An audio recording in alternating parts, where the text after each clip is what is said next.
Buenas tardes a todos, ya. Muchas gracias por conectarse. Muchas gracias por el interés que han demostrado, digamos, en la necesidad de una capacitación. Bueno, vamos a dar inicio a este conversatorio. Sería ya el tercero de este año. Queremos que sea interactivo, así que vayan si quieren comentando en el chat, si quieren ir preguntando, van levantando la mano y lo vamos haciendo bastante, digamos, charlado entre todos. Nos vamos a presentar primero desde acá. Yo soy Cecilia Miranda, estoy a cargo de la Dirección de Epidemiología. Me acompañan Virginia Almendra, estoy en la Dirección de Vigilancia Epidemiológica, en la Dirección General de Epidemiología. Buenos días, yo soy Marcela Betancourt y acompañando al equipo de la Dirección de Vigilancia. bueno, y también están Martín Muñoz, María Ángeles Martínez y todas las chicas, las residentes de la Dirección de Epidemio.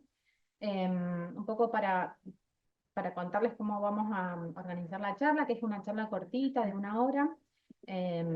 Vamos a charlar sobre la situación epidemiológica, primero acá desde la dirección, después van a estar los chicos del laboratorio central charlando sobre, sobre todo lo que tiene que ver la vigilancia laboratorial, la derivación de muestras y demás, y después vamos a ver toda la parte clínica que le invitamos a Cristina Miranda para que, digamos, nos saque todas las dudas respecto a la clínica. ¿Se escucha bien? Háganos un ok. Nos dicen que se escucha un poquito bajo. Se escucha bajito, dice, no se ¿Se escucha escucha. muy bajo? Si acercamos la cámara Sí, y ¿no? Puede estar. Por ahí y el me siento acá. micro, Sí. Por ahí me corro acá. o sentate acá, vení, porque la cámara está acá, Sí. en Guaya, aunque no te vean, pero Ahí mejora. A ver. Ahí se escucha mejor. Buenísimo. es la Bueno, cámara. sí, por ahí la cámara con... Bueno, entonces, como dijimos, vamos a arrancar con la situación epidemiológica de Mpox. ¿Por qué le hicimos Mpox y no le hicimos viruela símica o viruela del mono? Digamos, a partir, digamos, del brote este del 2023-2024, la Organización Panamericana de la Salud invitó, digamos, a todos los equipos a llamarla así para evitar la estigmatización relacionada, ¿no?, con la otra denominación. Así que los invitamos a ustedes, a todos los equipos también, cuando nos referimos a esta patología, de denominarla también así. Bueno, como sabemos todos, la enfermedad es una enfermedad viral que es causada por un virus, que es el virus del monkeypox. Hasta el 2022, esta enfermedad era considerada una zoonosis, ¿sí? Una zoonosis que tenía dos variantes, ¿no? O dos clados identificados. El clado 1, que era mayoritariamente de África Central, y el clado 2 de África Occidental. Ya antes, digamos, de este brote, que vamos a ver que asociado al clado 1b, ya se había, digamos, demostrado y se había descrito una mayor severidad en el clado 1 respecto al clado 2, ¿sí? Recordemos a todos que en el año 2022 ya una variante que era del clado 2, el clado 2b, ya se había propagado de persona en persona, principalmente a través de las relaciones sexuales en más de 110 países, que se acuerdan que es el brote que tuvimos a fines del 2022, comienzo del 2023. Ahora igual lo vamos a ver descrito. A finales de... ¿Y qué pasa ahora? ¿Por qué, digamos, nuevamente tenemos esta alerta epidemiológica a nivel nacional? Porque a fines del 2023 se identificó una nueva variante, ¿no?, que es el clado 1b. Esta variante, ¿no?, se empezó a propagar en la República Democrática del Congo, en África Central, y a partir de allí, digamos, se empezó a propagar a otros países vecinos, ¿sí? Ahí, digamos, podemos ver en el mapa, claramente, digamos, identifica ahí que en el 2024, ¿no? Esa es la República Democrática del Congo, se registraron más de 15.000 casos sospechosos, con más de 3.500 casos confirmados y más de 400 muertes. Actualmente hay más de 500 fallecidos. Y ya, si pueden identificar ahí, otros países de África ya, digamos, empezaron a tener, empezaron a notificar casos, digamos, y algunos de ellos tienen, ¿no?, vínculos con la República Democrática del Congo.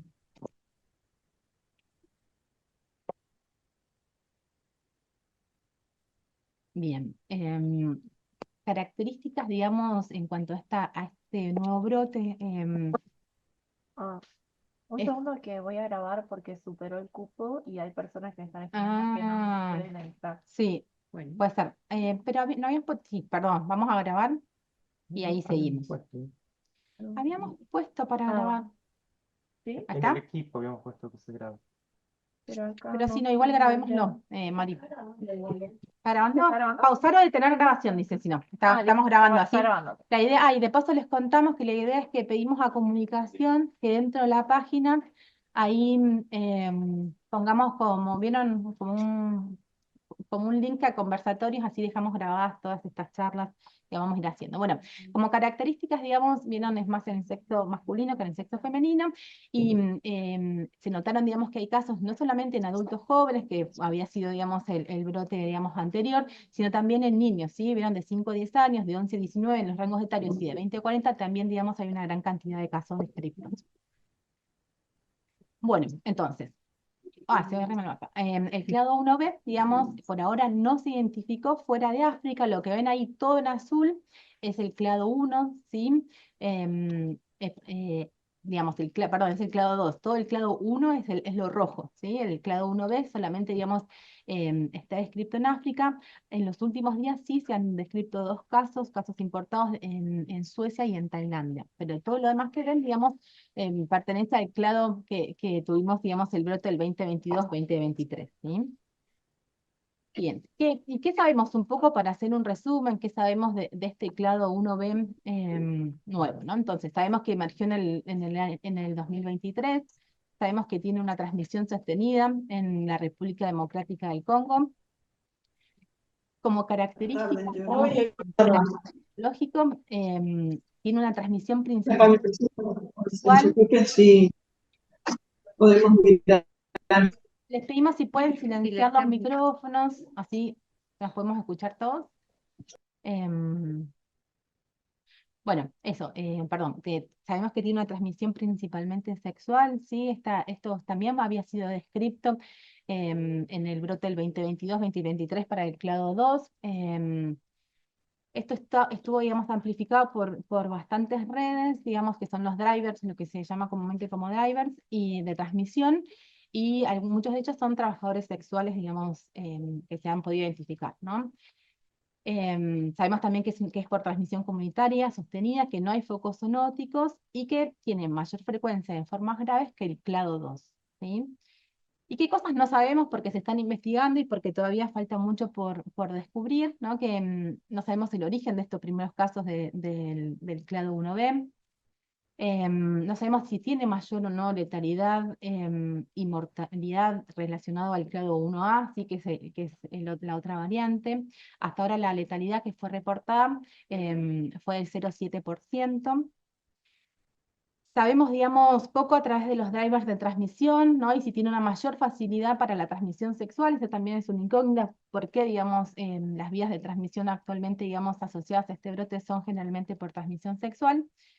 Y si tiene diferencias en el periodo de incubación o en la tasa de ataque secundario, o sea, los casos a partir de un caso primario, también eso es lo que se está investigando, ¿no? Como ven, hay muchas cosas que sabemos y bastante que tenemos que empezar a sumar evidencia para conocer un poco más de este brote. Bueno, ¿qué pasó? Ante, digamos, este aumento de casos, para los que no saben, hay un reglamento, digamos, sanitario internacional, y la Organización Panamericana de la Salud, ahí les pusimos el recorte, ¿no? Que ante el aumento de casos en la República del Congo y el número creciente de esos casos, la Organización Mundial de la Salud lo constituyó como una emergencia en salud pública de interés internacional asociado, digamos, ¿no? a este reglamento sanitario. Esa alerta, digamos, lo saca a nivel mundial, y en respuesta a esta alerta, también, ¿no? A través del Ministerio de Salud de la Nación, el 16 de agosto, se emitió una alerta epidemiológica. Esta alerta epidemiológica detalla, ¿no? La situación epidemiológica actual, las directrices que nosotros vamos a hacer a nivel nacional en cuanto a la vigilancia epidemiológica y lo que vamos a hacer ante la detección de casos confirmados, casos sospechosos y contactos estrechos, que ahora se los vamos a ir comentando. Bueno, pues esta es la situación en las Américas. Ven que lo que se ve en ese brote que ven las barras muy altas, eso responde, digamos, al brote que se tuvo en el 2022 en la región de las Américas. Ven que, digamos, el aumento todavía de casos no se evidenció en la región de las Américas, digamos, y todos los casos que están reportados corresponden al clado que ya habíamos tenido el brote anterior en el 2022-2023.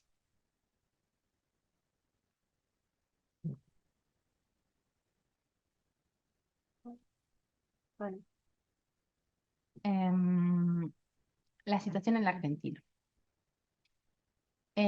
Digamos, estos datos, digamos, son datos extraídos del último boletín epidemiológico nacional, ¿no? Que son hasta la semana 33 cerrada. Ahí pueden identificar, digamos, la curva de casos también desde la semana 1 del 2024 hasta la semana 33 de semana epidemiológica cerrada. Se evidencia ahí bien que hay 10 casos confirmados de mpox en la Argentina. Lo importante, digamos, a destacar es que todos los que fueron estudiados fueron identificados como el clado 2B, que como dijimos era el que estuvo circulando ya en el brote del 2022, con una edad mediana de 35 años, un mínimo de 23 y un máximo de 49 años. En su mayoría son del sexo masculino, o sea, solamente se pudo identificar una mujer. En cuanto a los antecedentes epidemiológicos, antecedentes de viaje tienen 4, uno no presenta antecedentes y el resto, digamos, está en investigación epidemiológica.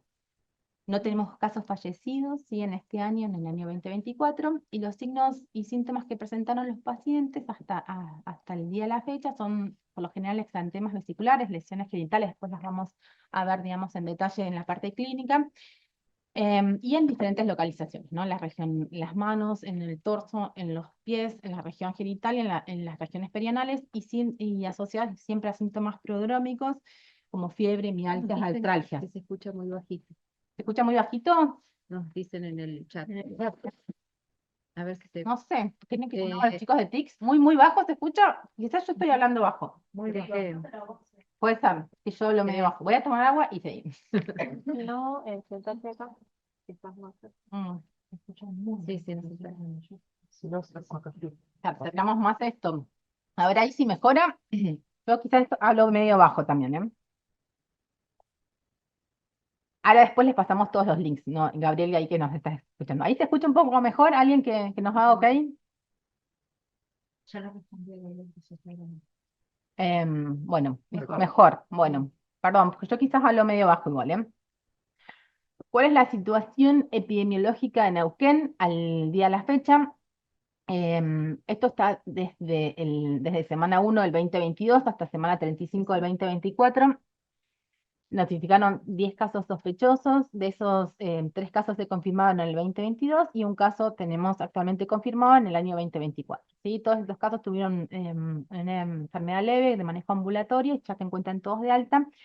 Y dentro de los antecedentes epidemiológicos que podemos describir, las vías más probables de transmisión fueron las vías de contacto directo, incluido el contacto estrecho sexual, y el antecedente, digamos, de viaje en los últimos 21 días.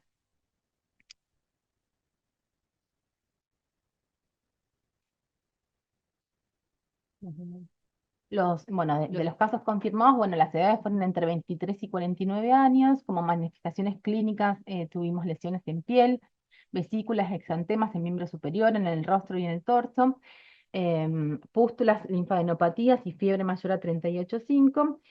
Y comorbilidades, algunos eran HIV positivos, un caso no presentó comorbilidades y los otros 2 casos, digamos, no tenían registrado en el SNBS ese dato. Bien, respecto, digamos, al último caso notificado este año, que fue no de público conocimiento y que con una trascendencia mediática, el paciente, cabe aclarar, ¿no? Que ya se encuentra dado de alta, que transcurrió su enfermedad leve en su domicilio y que, digamos, el clado que pertenecía fue el mismo clado que nosotros tuvimos el brote en el 2022 y 2023. ¿Sí? Ahora después vamos a hablar un poco de cómo se verían las muestras y cómo sabemos para identificar el clado. Bien, respecto a la vigilancia epidemiológica, ¿no? ¿Cómo hacemos, digamos, para detectar precozmente estos casos? ¿Sí? Siempre, digamos, tenemos que recabar la información haciendo una investigación epidemiológica del caso. Tenemos, digamos, que notificar el caso siempre ante la sospecha y se tienen que enviar las muestras al laboratorio central. Después les va a contar un poco al laboratorio central y luego, digamos, se envían por ahora al Instituto Malbrán para la determinación tanto, digamos, para confirmar el caso y para identificar el clado. ¿Qué nos permite, digamos, tener un sistema de vigilancia fortalecido? Nos permite, ¿no?, que tengamos una investigación sensible, ¿no?, y que sea también de calidad. La idea un poco, ¿no?, de esta charla también es sensibilizarnos nosotros como personal de salud y poder identificar y poder pensar, digamos, en esta patología como diagnóstico diferencial. Bueno, esto no lo vamos a decir tan detallado, está, digamos, en todos las alertas, ¿no? Está en el manual de normas y procedimientos epidemios. Nosotros después les vamos a dejar todos los links y les vamos a compartir las presentaciones. Pero sí, digamos, es importante cuando sospechamos un caso de mpox, ¿no? Y vamos a poder identificar 3 situaciones. La primera situación es la persona que tiene este exantema característico, que ahora se los vamos a contar, igual Cris lo va a detallar más adelante. Este exantema que no tiene una etiología definida, que es algo agudo, ¿no?, que que tiene una aparición reciente, que se puede localizar en cualquier parte del cuerpo. Cualquier parte del cuerpo incluimos la mucosa oral, las regiones genitales, las regiones perianales. Puede ser tanto en mucosas como en piel, ¿sí? Algunas son únicas, ¿sí? Algunas presentan también proctitis, que es el dolor anorrectal, muchas veces asociado también a sangrado, y que no tiene etiología definida. Y esta sospecha clínica, digamos, estas características clínicas que después las vamos a detallar, no se preocupen, tienen que estar asociados al menos con un antecedente epidemiológico, ¿no? Este antecedente epidemiológico significa que dentro de los 21 días previos al inicio de síntomas haya tenido contacto directo, incluido, ¿no?, el contacto sexual como contacto físico directo con un caso sospechoso confirmado de mpox. Al decir caso sospechoso, no, una persona que tenga lesiones características, o que haya tenido contacto con materiales contaminados. Entre esos materiales contaminados incluimos la ropa de cama, con un caso sospechoso o confirmado, que haya tenido contacto estrecho sin protección por la vía respiratoria, o que haya tenido relaciones sexuales con una o más parejas sexuales nuevas, ya sean múltiples u ocasionales. Siguiente. Es la situación 2, es toda persona que haya estado, ¿no?, en contacto directo con un caso de mpox y que presenta entre los 5 y los 21 días algún contacto de riesgo, ¿sí? Y asociado a estos síntomas, a la fiebre, a la adenopatía, astenia, cefalea, mialgias y dolor lumbar. O la situación número 3, que es la sospecha clínica, ¿no? Acá la sospecha clínica es el paciente, por más que no tenga un antecedente epidemiológico, que es lo que estuvimos llamando en la situación 1 y 2, puede ser notificado con, digamos, como un caso sospechoso de mpox, ¿sí? Siempre, digamos, el criterio clínico, la alta sospecha clínica, con un exantema, ¿no?, que sea compatible, un exantema que tenga las características que vamos a describir, puede ser notificado y tiene que ser estudiado como caso sospechoso. Y esto es importante para recalcar. Los primeros casos que vamos a tener seguramente van a tener el nexo epidemiológico, pero después, digamos, cuando ya haya una circulación entre la población, esos casos pueden que no tengan nexo epidemiológico, entonces es importante que nosotros nos sensibilicemos y los podamos sospechar. Bueno, el exantema característico, como digo, después le va a decir Cris más detallado, son lesiones que son profundas, que son lesiones bien delimitadas, que como característica tienen una umbilicación central, que eso es muy característico en las lesiones, por lo menos de los pacientes que hemos visto acá en Neuquén.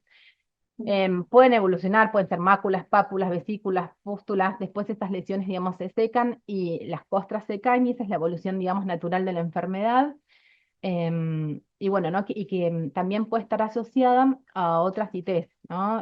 A clamidia, a Neisseria gonorrhoeae y a Treponema pallidum. Y por último, digamos, para no aburrirles tanto con estas cuestiones más epidemiológicas, ¿cuándo se considera un caso confirmado? ¿No? Es todo caso sospechoso que tenga resultados de una PCR positiva. Ahí después vamos a mostrarles el algoritmo diagnóstico.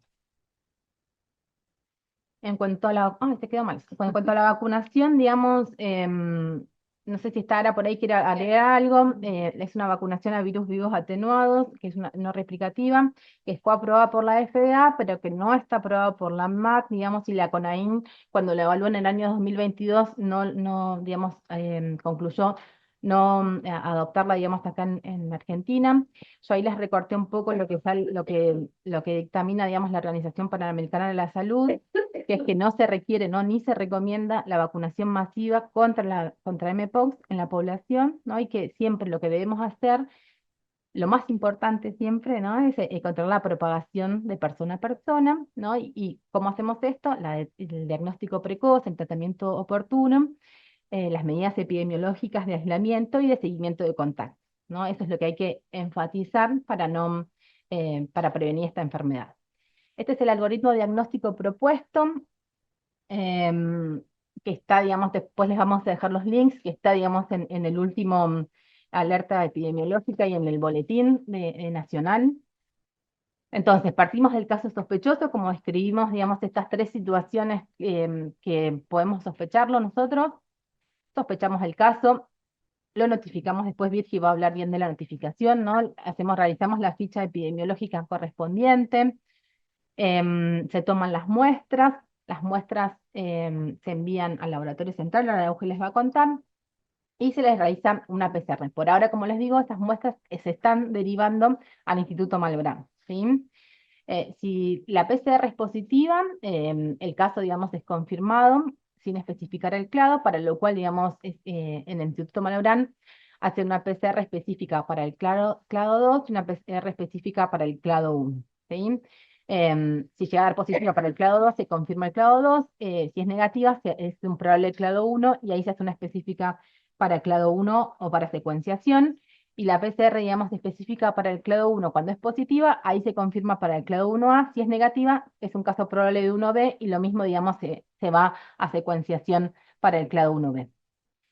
Ahí después Euge les va a contar un poco cómo es el algoritmo, digamos, acá provincial. Y por último, las principales medidas, esto es sumamente importante, acá hicimos como un cuadro em, que qué medidas tenemos que hacer, ¿no? Las medidas ante los casos es, sí, ¿alguien quería preguntar algo? Aislamiento domiciliario ante los casos, sí. Aislamiento domiciliario, identificación y seguimiento de todos los contactos en los servicios de salud, el control de infecciones, incluyendo, digamos, los elementos de protección personal, la notificación en el Sistema Nacional de Vigilancia, el diagnóstico y la identificación del clado. Ante los contactos, digamos, lo más importante que sepamos es que no se recomienda el aislamiento de los contactos, y eso fue una duda y una pregunta que nos hicieron desde muchos equipos de salud. No está recomendado el aislamiento de los contactos estrechos, ni de los contactos estrechos ni convivientes, ni contactos estrechos de parejas sexuales si están asintomáticos, digamos, y no son casos sospechosos. Siempre, digamos, lo que sí se recomienda, ¿no?, es evitar el contacto con personas vulnerables, que son las que tienen mayor riesgo de mortalidad asociada a la enfermedad. Ante los contactos sí, lo que se recomienda es el automonitoreo de síntomas, ¿no? Y siempre la atención precoz, ¿no?, ante la aparición de estos síntomas. Y como medidas para la población general, siempre, ¿no?, evitar el contacto estrecho con casos confirmados y con personas que tengan síntomas compatibles. Esto significa, aunque no tengan, digamos, el diagnóstico confirmado de mpox, es importante, digamos, que no tengan contacto estrecho directo con las personas que tengan lesiones, ¿no?, en la piel. La autoprotección, ¿no?, que incluye evitar el contacto físico y respiratorio con un caso sospechoso o un caso confirmado, y toda persona que presente síntomas compatibles debe evitar el contacto estrecho con otras personas, incluido, ¿no?, el contacto sexual. Bien. Bueno, una vez que, a partir, digamos, de la definición de caso, que cumpla, digamos, con la definición de caso, un caso sospechoso, se tiene que notificar este evento como, digamos, el evento en el Sistema Nacional de Vigilancia. El mpox, la modalidad es individual, nominal, la estrategia y el componente es universal y clínico, y la periodicidad es inmediata. La ficha epidemiológica la pueden encontrar en la página del Ministerio de Salud, en la solapa de información sanitaria, y ahí van a encontrar la ficha de notificación de viruela símica. Hacemos una aclaración. La Sí. web del ministerio cambió, digamos, Sí, no sé si ahora. todos están Antes tenía información epidemiológica, ahora dice información sanitaria, pero en realidad la página es de epidemiología, donde van a encontrar todas las fichas de notificación, los boletines epidemiológicos y todos los documentos y reportes semanales. Dentro de la página, dentro de documentos, van a encontrar todas las guías y el manual de normas y procedimientos. En el manual de normas y procedimientos, de lo que hablaba también Ceci recién, van a encontrar, digamos, es una guía de procedimientos, no es de manejo clínico, pero esto los va a ayudar, digamos, primero que está la definición de caso de todos los eventos, definición de caso, tratamiento, el tratamiento de qué es lo que es la quimioprofilaxis y el laboratorio y las acciones ante casos y contactos. Dentro, bueno, de la página del ministerio, donde están las fichas epidemiológicas, bueno, ahí van a encontrar la de viruela símica, la ficha epidemiológica de viruela símica es esta. También está en la parte, van a encontrar la definición de caso, en el caso, bueno, que tengan dudas, está la definición de caso descripta, y lo que nosotros pedimos es que por favor completen esta ficha con todos los datos, porque estos datos, bueno, son los que nos van a servir para disparar todas las acciones que tienen que ver con el caso, con los casos y contactos. Siguiente. Esta ficha de notificación, una vez completa, se va a cargar en el Sistema Nacional de Vigilancia. Esto, digamos, es una captura de prueba. Estos datos que ustedes ven ahí son ficticios, no son datos reales. Una vez que completen la ficha epidemiológica en papel, la tienen que volcar en el Sistema Nacional de Vigilancia. Si no tienen usuario para el sistema, nos pueden escribir para habilitar los usuarios, y generalmente todos los laboratorios tienen el usuario en CISA para poder completar la ficha. Esta ficha, una vez que la completan, lo más probable es que llegue al laboratorio para estudiarlo y se carga por laboratorio. Si no, desde epidemiología o desde la clínica completan el evento. El grupo de evento es viruela y el evento es viruela también. Bueno, y la fecha de apertura, por defecto va a aparecer la fecha de hoy. La fecha de recolección del papel es la fecha de notificación del paciente, el establecimiento, digamos, donde se va a notificar este paciente, y la clasificación al principio va a ser siempre sospechosa hasta que el laboratorio confirme o descarte el evento. Siguiente, una vez que completan, digamos, que generan este evento en CISA, va a desplegar el resto de las solapas. Una de las solapas es clínica, donde es muy importante que carguen la fecha de consulta, si es sintomático o no. La fecha de inicio de síntomas también es muy importante, y bueno, para el laboratorio también, si está internado o no, y en el caso de, bueno, si tiene otros eventos relacionados a como sífilis, como VIH, digamos, como diagnóstico referido o constatado. No voy a hablar de laboratorio porque ahora va a hablar Eugenia, pero bueno, es muy importante que desde el laboratorio carguen en el Sistema Nacional la toma de, bueno, la muestra, y que se haga el envío, digamos, a Malbrán o al INE, la derivación correspondiente de manera virtual, para que el Laboratorio Nacional pueda cargar el resultado. En la solapa de epidemiología, esta solapa también es muy importante que la completen a partir del establecimiento. Cuando carguen el establecimiento de notificación y envíen, lo que les va a mostrar, va a traer todos los antecedentes, una anterior, va a traer, digamos, cuáles son los factores de riesgo, las vías probables de transmisión y los otros antecedentes de interés.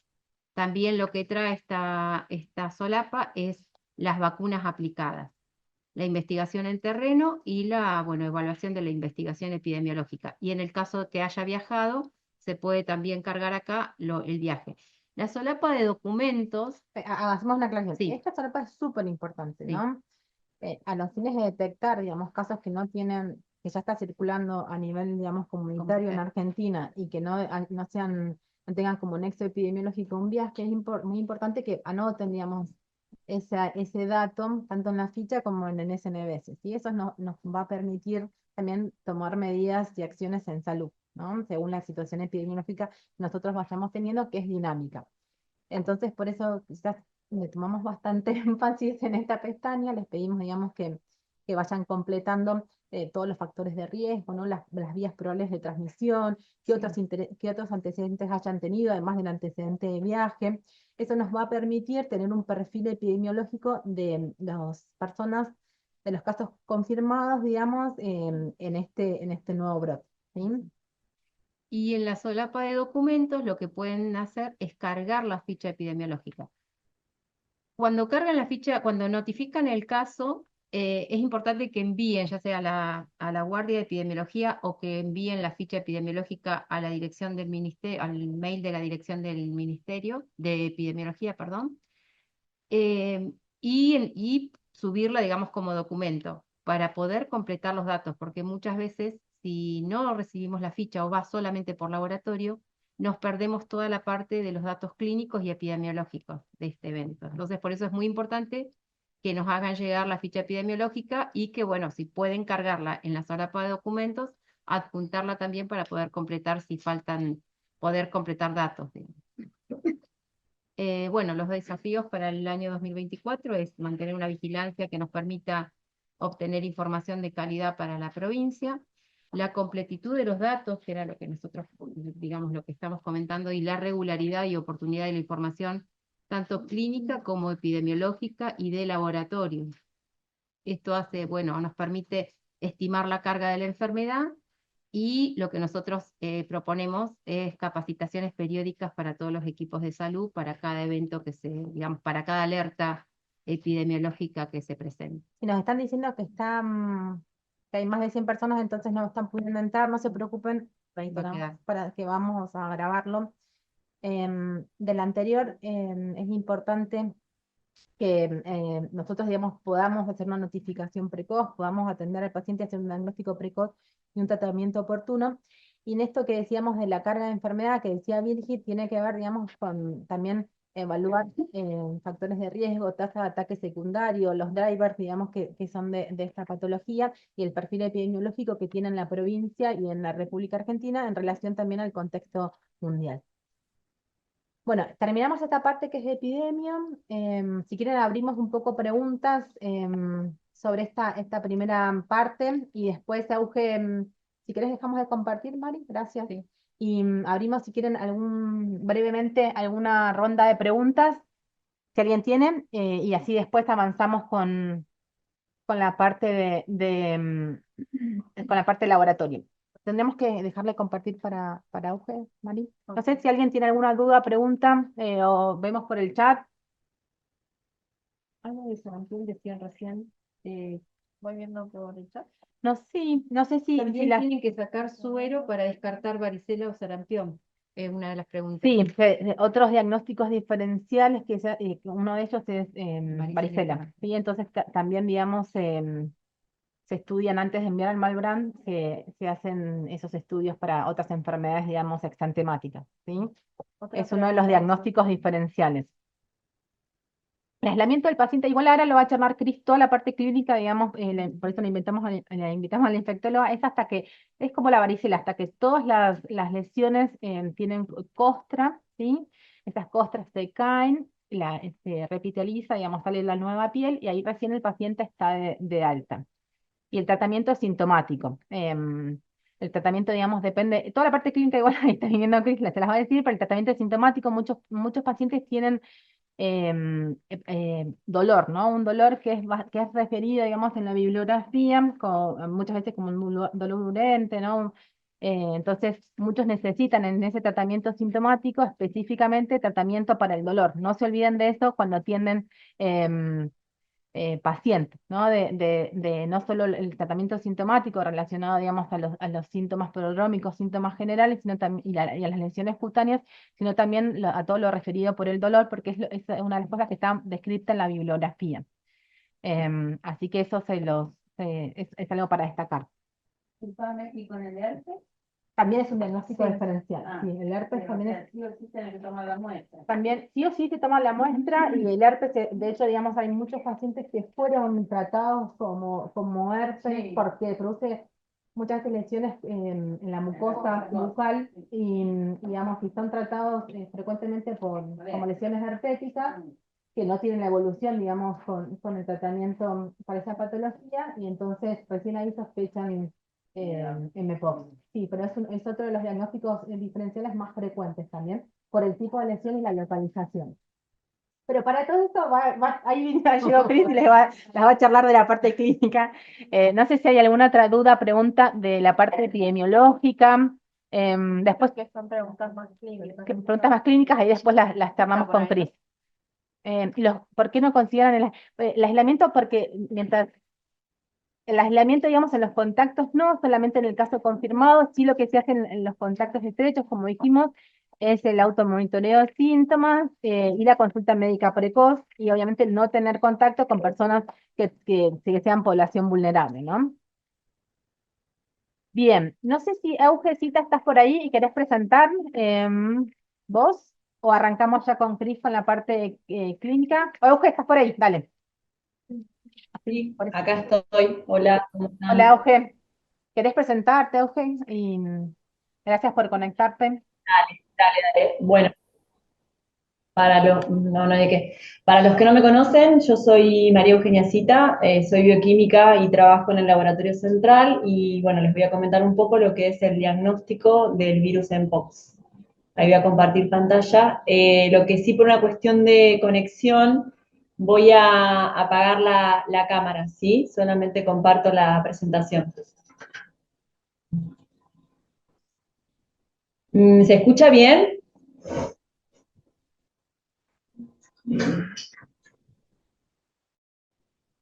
¿Se escucha bien? Sí, Auge, perfecto. Y ya estamos viendo la pantalla también, compartida.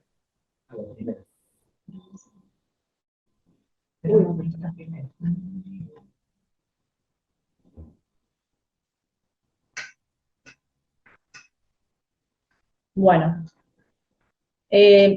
para comenzar lo que vamos a hablar es el tipo de muestras. Las muestras recomendadas son muestras provenientes de lesiones en piel. Dentro de ellas podemos destacar el hisopado de la superficie de la lesión, en el caso de que tengamos una lesión intacta, el hisopado del exudado de una lesión, en el caso que esta lesión ya se haya roto naturalmente, los hisopados de los bordes superiores de las lesiones, que serían los techos de la lesión, y las costras de lesiones. Esas son las muestras que se recomiendan tomar.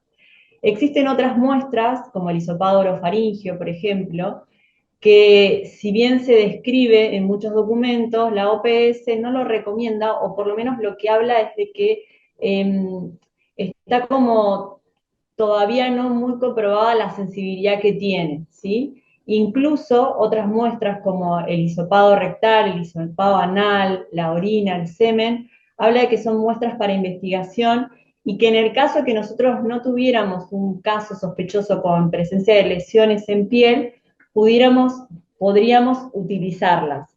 Pero por lo menos en todo lo que son las directrices de laboratorio de la OPS para el diagnóstico de lo que es el virus Mpox, plantea de que en el caso de una detección en estas muestras, en el hisopado rectal, anal y en el hisopado orofaringio, confirma, ¿sí?, el caso, la ausencia de estos no excluye la infección por Mpox.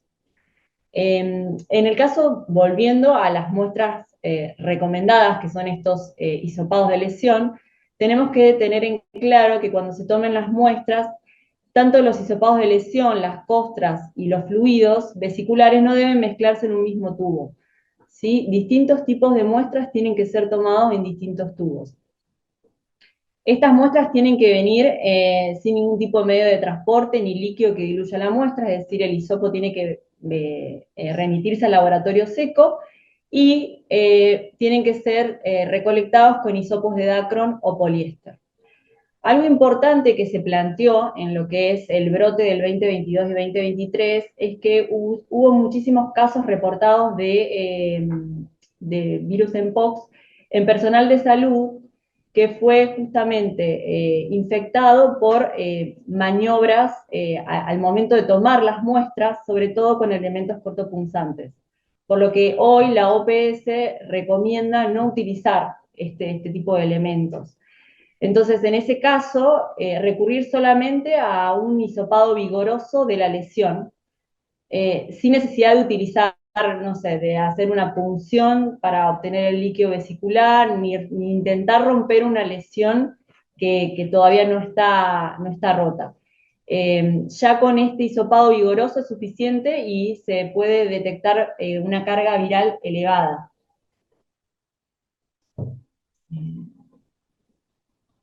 Y otra cosa importante es, nosotros actualmente no estamos haciendo el diagnóstico, esto se está derivando.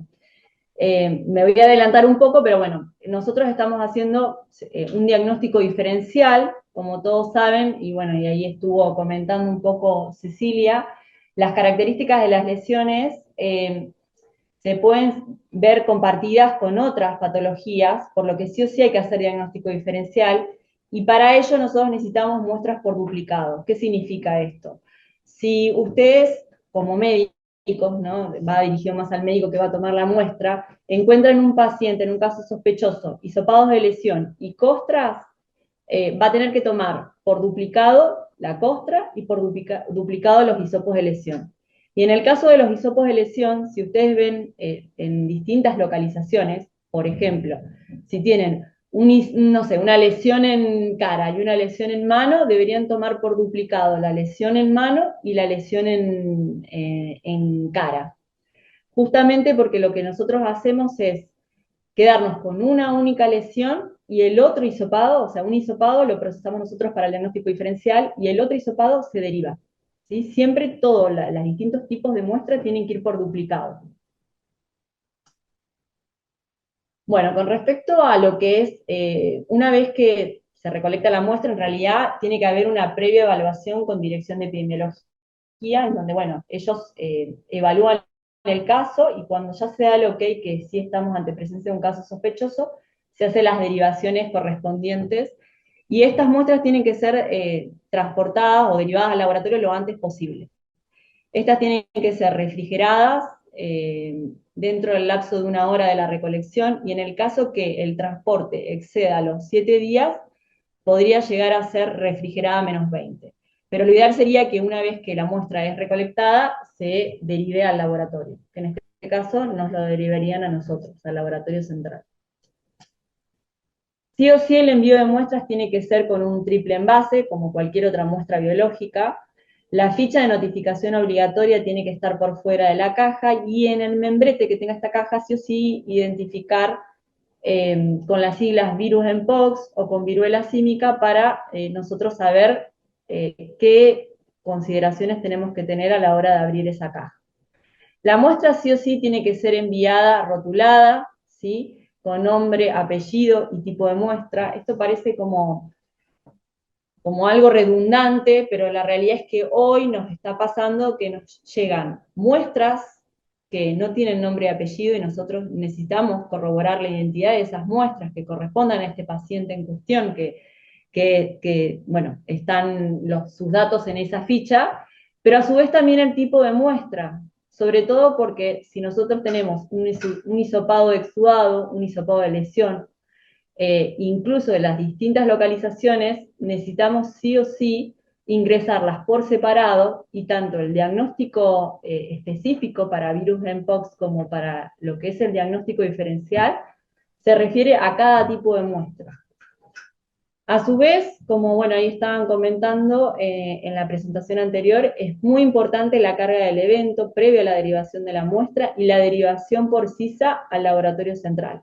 Una vez que hacen la derivación virtual al laboratorio central, nosotros hacemos la derivación junto con la muestra en CISA al laboratorio de referencia. Y otra cosa importante a tener en cuenta es que los envíos para el Malbrán son de lunes a jueves. En el caso de un día jueves, la muestra tendría que llegar acá al laboratorio antes del mediodía. Porque justamente nosotros las derivaciones tienen que llegar, o sea, diríamos, la logística está armada o es factible durante los días hábiles. Y el último día que podríamos derivar sería el jueves para que esté llegando el viernes a Buenos Aires. Bueno, esta es la ficha que ya estuvieron ahí comentando un poquito de que está subida a la página. Y con respecto al diagnóstico molecular, que también Ceci estuvo hablando, básicamente para lo que es el virus Mpox tenemos dos herramientas que son la biología molecular y la secuenciación. El algoritmo que se está utilizando hoy permite inicialmente una detección genérica, ¿sí?, de virus Mpox, en donde se detectan todos los clados de virus Mpox. Este algoritmo o esta metodología que se utiliza es a través de una PCR genérica en tiempo real, ¿sí?, que sigue vigente la misma que se utilizaba en el brote del 2022-2023. Y puede, bueno, detectar los clados, como les comentaba, el 1A, 1B, 2A y 2B. Si esta PCR genérica es positiva, lo que se hace es una próxima etapa con la realización de dos PCRs que detectan dos targets diferentes. Uno para lo que es el clado 1 y otro para el clado 2. Este es el algoritmo que ahí les comentó Ceci, en donde, bueno, podemos ver que ante un caso positivo lo que se hace es la detección, ¿sí?, con una PCR genérica en tiempo real. Si nos da negativo, descartamos, ¿sí?, que sea una infección por virus Mpox. Si es positiva, lo que se hace, se pasa a una segunda instancia, en donde se realizan dos PCRs por separado, una que detecta el clado 1 y otra que detecta el clado 2.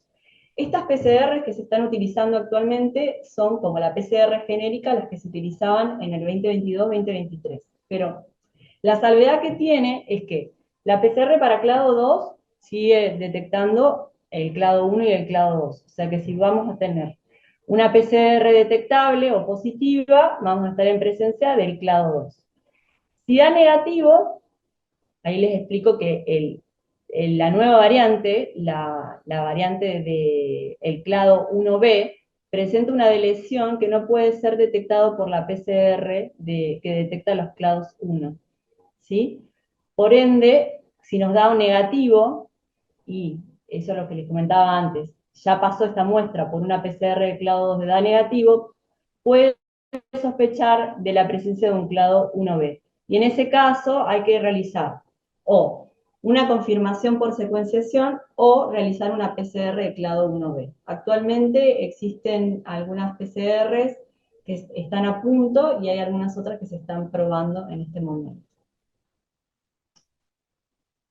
Como yo les comentaba, hoy nosotros no estamos realizando el diagnóstico, solamente lo que se está haciendo es, inicialmente la muestra llega y se hace un diagnóstico diferencial, y luego, en simultáneo, se está derivando la muestra para realizar el virus Mpox.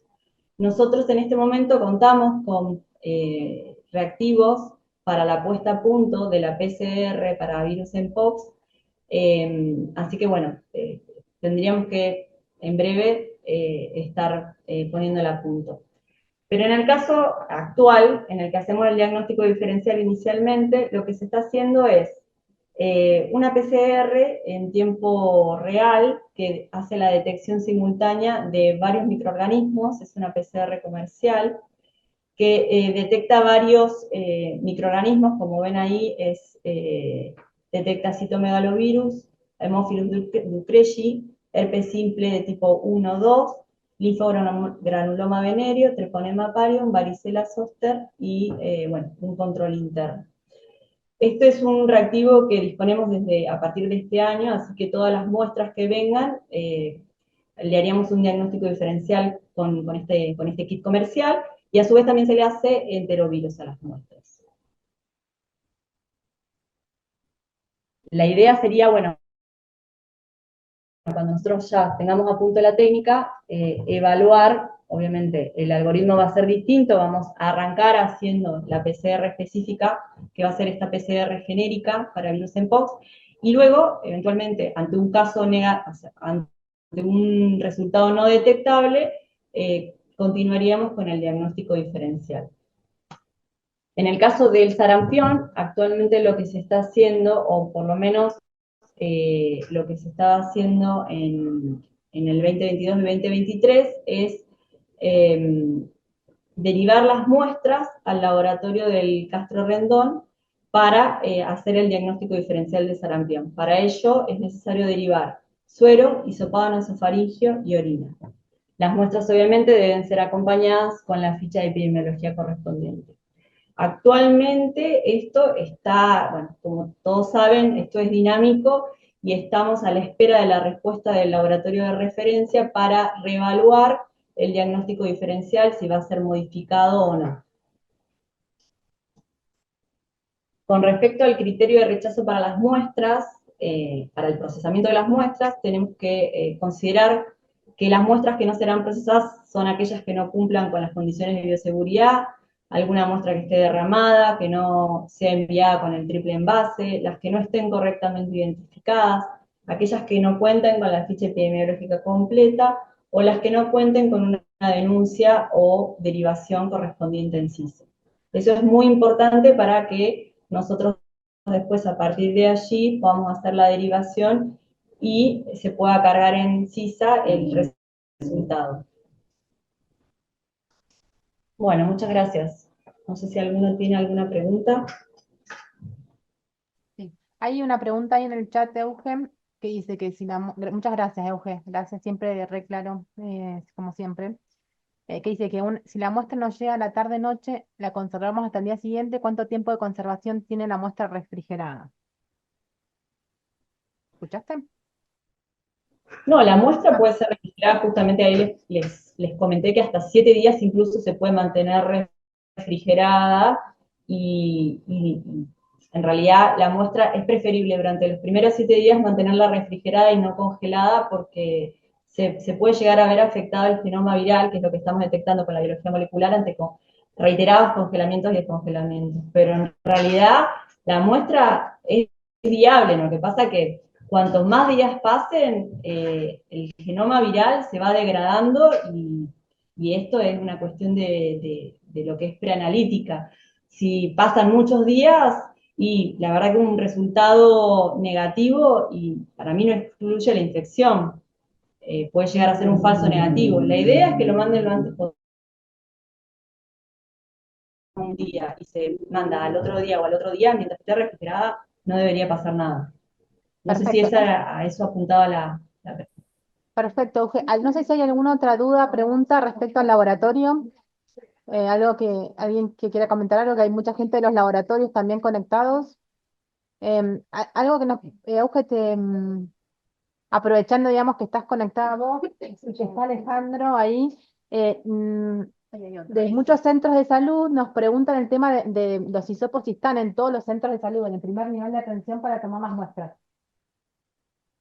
Sí, deberían, lo solicitan los laboratorios mediante el sistema de insumos. Bien, o sea, asegúrense que hay mucha gente conectada en los centros de salud. Por ejemplo, el otro día no podían tomar una muestra porque no tenían los hisopos. Asegúrense, digamos, los jefes de centro, de que tengan esos hisopos para tomar las muestras y si no, digamos, a sus laboratorios de referencia soliciten ese insumo, ¿sí? Pero es importante que estén en el primer nivel de atención para que Sí, la toma de muestras sea lo más rápido posible. Sí, Eugen. no, incluso acá hay hisopos, así que se pueden, si eventualmente necesitan, podríamos proveer de hisopos. Todos tienen que recordar que son los mismos hisopos que utilizamos para De hacer COVID. hisopados nasofaringios, o sea, para respiratorios. Es Ujú. un hisopo común de la Crohn, así que serían eso, no es ningún tipo de hisopo especial. Pero bueno, eventualmente se pueden pedir esos hisopos. Había otra pregunta. Obviamente que no puede ser, como todo lo que es biología molecular, no puede ser un hisopo de madera o un hisopo en algodón, en Buenísimo, ningún sí. caso, ¿no? Buenísimo. No sé si hay alguna otra pregunta. Lo del diagnóstico diferencial después lo charlamos bien. Y recomendaciones para el personal de salud lo dice Cris. Así que no sé si hay algo más específico, alguna otra pregunta del laboratorio. No. Muestra para HN, si se sospecha sarampión, digamos, el algoritmo diagnóstico, como dice Euge, digamos, se envía una muestra en paralelo para el HPN, digamos, si se sospecha sarampión, ¿no? En paralelo junto con la que va para biología molecular del laboratorio central. situaciones, digamos, una para el Castro y una para el laboratorio central en Claro, en realidad es así. O sea, ante la consulta, ante la sospecha de una infección por virus en Pox, lo primero que vamos a hacer es tomar muestras de lesión, que en ese caso se van a tomar para hacer virus en Pox y van a la van a mandar al laboratorio central para derivar al laboratorio de referencia, que va a ser el diagnóstico específico, pero a su vez se van a mandar por duplicado porque nosotros hacemos diagnóstico diferencial para lo que son lesiones, ¿sí? Pero en lo que es varicela, en paralelo se van a mandar otro tipo de muestras al sector de serología del Castro, en donde van a hacer determinadas metodologías y en función de los resultados preliminares se va a hacer la derivación al servicio de sarampión en el Malbrán. Perfecto, gracias Euge por la aclaración. Bueno, las otras dudas ahí las vamos diciendo después de la parte clínica. Ahí hay otro que dice del medio de transporte. Sí, Estas muestras tienen que, en realidad la OPS recomienda o con un medio de transporte, así que tiene que ser ¿quieren aclarar ustedes, chicos, el medio de transporte? simplemente el hisopo dentro de un tubo seco sin ningún tipo de medio de transporte. No se escuchó, Euge, pero es un hisopo en el tubo sin medio de transporte, ¿no? Claro, un tubo, el tubo en un tubo el hisopo en un tubo cónico sin ningún tipo de medio de transporte ni nada, el hisopo seco. Perfecto. Bueno, muchas gracias, Eugen. Bueno, Damos paso gracias a ustedes. a Cristina Miranda, infectóloga del Hospital Castro Rendón y de la Dirección de Calidad. Muchas gracias, Cris, por venir, que ella va a hablar sobre toda la parte clínica, ¿no? Bueno, antes que nada, disculpas, porque en mi imaginación esto pasaba diferente. Yo hacía consultorio, me conectaba, terminaba la conexión, pero en consultorio pasaron cosas, no pude entrar al Zoom y salí corriendo para acá, pero llegué. No pude escuchar todo, pero bueno, por lo menos a una parte llegué y para poder presentarles a ustedes también llegué. Me pongo de este lado porque no está tan cómodo, por ejemplo, para que estemos todos viéndonos las caras. No me gusta estar de espalda porque no sé con quién hablo. Gracias. Entonces, Gracias. bueno, ya está. Esto es Monkeypox 2024. ¿Escuchan bien los que están conectados o subo el volumen? Se escucha muy poco, dice. Sí. Se escucha muy poco. Si no acércate más acá, Sí, porque me es acerco más un, acá. es un Para- tema el micrófono. Si no estás cerca de acá, bueno, listo. Entonces, acá hay... Esto yo creo que ya lo fuimos pasando. No, me paso yo. No, pero debería limpiar porque funciona esto. Me pasa que por ahí capaz que le estoy apuntando a cualquier lado. Dale, pasan. Bueno.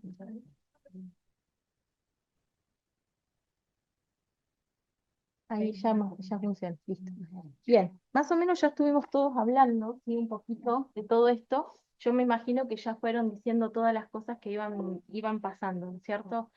Yo soy médica infectóloga, hace un tiempito entré en la dirección de calidad a cargo del departamento de prevención, control de infecciones y resistencia antimicrobiana.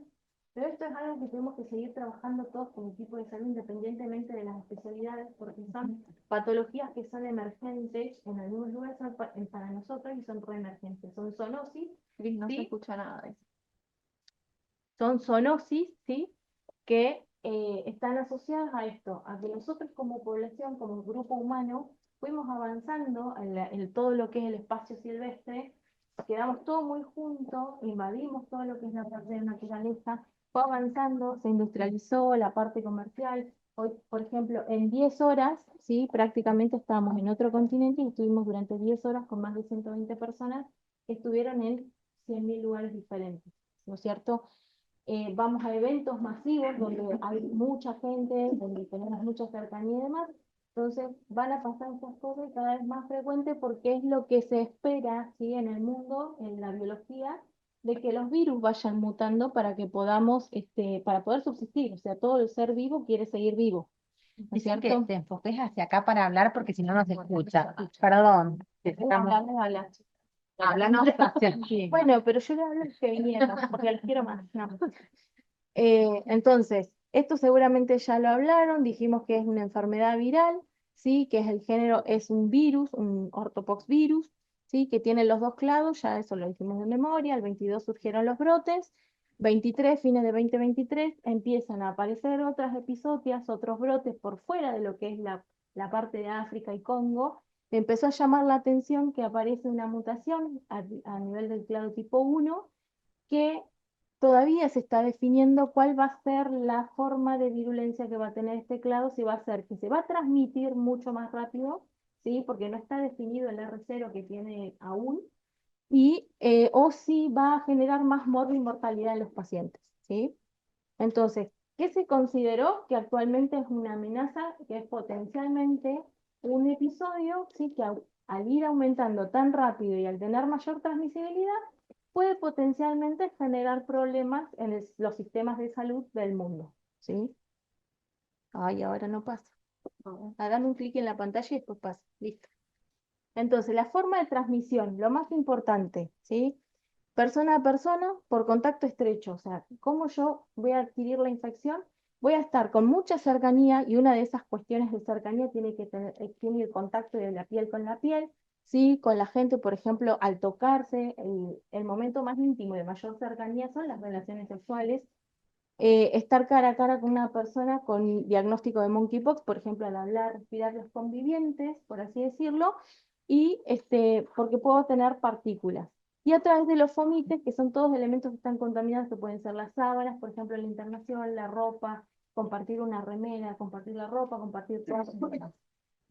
Y a través de heridas punzantes, por ejemplo, los accidentes de laboratorio, por ejemplo, que son accidentes exposicionales, trabajadores de salud, tenemos que utilizar EPP, que ya después les voy a explicar cuál va a ser el EPP, pero básicamente va a ser esto. Por ejemplo, puedo tener accidentes cortopunzantes trabajando, atendiendo pacientes, en investigación, eh, en autopsias, en toma de muestras, en una biopsia y demás. Y después la otra forma que adquiere el humano la transmisión por monkeypox, o sea, el virus tipo de viruela simiana, va a ser a través de los accidentes con los animales que son hospedadores o reservorios de estos virus. Que tampoco está tan claro cuáles son todos los animales que son los hospedadores, pero básicamente se los dieron en algunos tipos de monos, en algunos tipos de roedores más pequeños y que prácticamente te pueden tener accidentes por mordeduras, por arañazo, o por ejemplo, en la zona de África y del Congo es cuando lo cazan para el consumo, porque tienen que comer, y desollar, cortar, contaminarse con la sangre y los fluidos, porque hay diferentes estudios de dónde uno puede aislar los virus, ¿sí?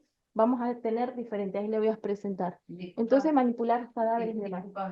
Y de animal a animal, por ejemplo, del mono al roedor, ¿cómo se contagia? ¿O son virus diferentes? Al vos tener los diferentes clados, ¿sí? No tenés todos los clados en todos los seres, en todos los reservorios. Vos podés tener, por ejemplo, en algunos tipos de roedores, Sí. se describió que tenés más clados tipo 2, 2A, Sí, 2B, sí. y en algunos simios se vio que había, por ejemplo, clados 2B, ¿sí? No Sigue es siendo la viruela. sigue siendo viruela simiana porque tienen un mismo origen genético, ¿sí? Pero no es el mismo virus siempre en todos los roedores. Y también tenemos esto de la convivencia, por ejemplo, de nosotros, por ejemplo, expandir las enfermedades estas, por eso son zoonoses. Nosotros estos virus van a ir mutando, van a tener nuevos reservorios, van a buscar nuevos reservorios para poder persistir en el Nosotros en somos demás. otro reservorio. Nosotros somos parte como un reservorio. Claro, pero ¿sí? tenemos que nuestra... Vos tenés, por ejemplo, hasta ahora en Argentina no hubieron infecciones por clado tipo 1, ¿sí? Tuvieron clados tipo 2. ¿sí? Y cuando se habla de la infección que es autóctona, ¿de dónde salió? No, nosotros no tenemos No, infección autóctona. Pero ¿sí? cuando se hablaba de una infección en Buenos Aires, autóctona. Se define, eso lo claro. explicamos al principio, Cris, Sí. digamos, eso tiene que ver si hay o no nexo Otra vez no. epidemiológico de viaje a zonas Claro. endémicas, Ah, ¿no? bien, Claro. bien, bien. Ya hay casos reportados. ¿Qué? Claro. No puede ser que una persona no haya viajado. Pero tiene con nexo. caso, Tenés el otro epidemiológico El caso hace que cero. vos te contagies acá sin haber viajado. Sí, con uno que viajó. Claro, eso se hace. O con contactos con viajeros. Persona a persona, Entonces no digamos. es autóctona. No. Igual la situación epidemiológica es dinámica, digamos, y se revalúa todo el Bien. tiempo. Clínicamente los pacientes van a tener un proceso que es una fase prodrómica, que es con fiebre, cefalea, mialgias, malestar general, tenia, dolor de espalda, o sea, es muy inespecífico. Yo en principio puedo tener síntomas que son muy inespecíficos, que puedo pensar en diferentes patologías. Puedo pensar en síndromes gripales, síndromes febriles, incluso en un retroviral agudo por HIV, ¿sí? Me puede dar los mismos síntomas. Un síndrome mononucleotiforme también me puede dar los mismos síntomas, ¿sí? Porque tiene presencia de enopatías y demás. Entonces, ¿qué va a pasar? Que después de los 3 días comenzado, los síntomas generales, que son muy inespecíficos, empiezan a aparecer las erupciones vesículo-pustulosas en la cara, en la boca, en la región anogenital, ¿sí? Y en la extremidad incluida palmas y plantas. No va a tener una distribución, por eso es muy importante que nosotros hagamos la evaluación al paciente, preguntemos cómo aparecen las lesiones, para poder pensar y el antecedente epidemiológico. ¿Por qué? Porque esto nos va a dar a pensar en los diagnósticos diferenciales. Si yo no tengo el dato epidemiológico, ¿sí? Difícilmente yo tenga que sospechar viruela simiana o monkeypox en el momento que estoy evaluando un paciente. Voy a tener que recordar las que ya existen. Por ejemplo, no me puedo olvidar ni de sarampión, ni de varicela, no me puedo olvidar de sífilis, que está en aumento todo permanentemente, y es un motivo de muchas consultas, de moluscos contagiosos, ¿sí? Sí, preguntarle al paciente con características, cosas que hayan tenido, o sea que, por ejemplo, si tuvieron relaciones no protegidas, que habitualmente tiene relaciones no protegidas, independientemente que sea un hombre que tiene sexo con hombre, o un hombre que tiene sexo con mujeres, o mujeres con mujeres. Independientemente de la preferencia sexual, uno tiene que investigar epidemiológicamente para poder hacer la evaluación clínica y epidemiológica, porque esto van acompañados, ¿sí? Son lesiones que aparecen tipo umbilicada de 2 a 10 milímetros, ¿sí? Con un borde que van a estar presentes de 2 a 4 semanas. Y otra característica es que van a tener destiempo, son atemporales. O sea, voy a tener lesiones con vesícula, lesiones con crosas, lesiones con vesícula. O sea, van a estar diseminadas como ramilletes, como ramitas de a 20 lesiones, y voy a tener diferentes tiempos estacionarios, que no son lo mismo que las exantemáticas, porque las exantemáticas voy a tener el rash, la vesícula y la costra, todo a la vez. No voy a tener una vesícula y una costra, ¿sí? Entonces eso también me va a prender la alarma de tener diferentes presentaciones en el mismo momento. Igual, si no tiene sexo con nadie también, porque puede ser la Puede primera ser que lavó la igual, ropa en la casa de un tipo que estaba de con ahí lesiones y que no lo las- sabía. Tal cual. Sí, tiempo. Entonces, bueno, ahí son lesiones, son imágenes tomadas de la OMS, ¿sí? Toda la bibliografía que revisé para la presentación está en OMS, en la OPS, el CDC, Lancet y New England. Sí, te están escuchando recontra mal. Sí. Yo apagué la cámara Las y creo que preguntas, se sí. puede poner más hacia vos y vos podés hablar al Y las auditorio. preguntas para el Está apagada la final, cámara igual. por si es que no se Así, escuchan. Así te escuchan un poco porque no se escucha nada. bueno, suban el volumen. Ah. Bueno, entonces, al tratarse de brote sucesivo, es posible ver lesiones en distintos estadios evolutivos, que era lo que ya fuimos diciendo. Son lesiones que pueden estar en números mayores de 20 o pequeños ramilletes en diferentes lugares. ¿Sí? Los pacientes, hombres que tienen sexo con hombres, pueden presentar lesiones orales. ¿Sí? Cualquier persona que tenga una conducta de riesgo sexual, uno tiene que investigar lesiones fuera de lo habitual. Entonces tiene que pensar en lesiones en faringoamigdalitis, lesiones en ano, en próstata, o sea, en la región, por ejemplo, tiene proctitis, por ejemplo, o dolor anorrectal, que puede parecer cualquier otra patología que tenemos habitualmente. Se resuelve de 2 a 5 semanas de iniciado los síntomas, ¿sí? Y la mayoría de las complicaciones que vamos a tener son las sobreinfecciones bacterianas, la aparición de cicatrices en el área de la hiperpigmentación o hipopigmentación que pueden ser permanentes, queratitis, encefalitis, miocarditis, ¿sí? Epiglotitis, y también van a depender las complicaciones del estado inmunológico de los pacientes. Por eso, entonces, cuando yo evalúo al paciente, tengo que primero preguntarle si tiene alguna enfermedad que comprometa la inmunidad, y si no la tiene, descartarla, porque si yo estoy sospechando que puede tener una enfermedad que está asociada a las ITS o que es de transmisión sexual, tengo que descartar que no tenga otras también, ¿sí? En los últimos meses se ha detectado reinfecciones.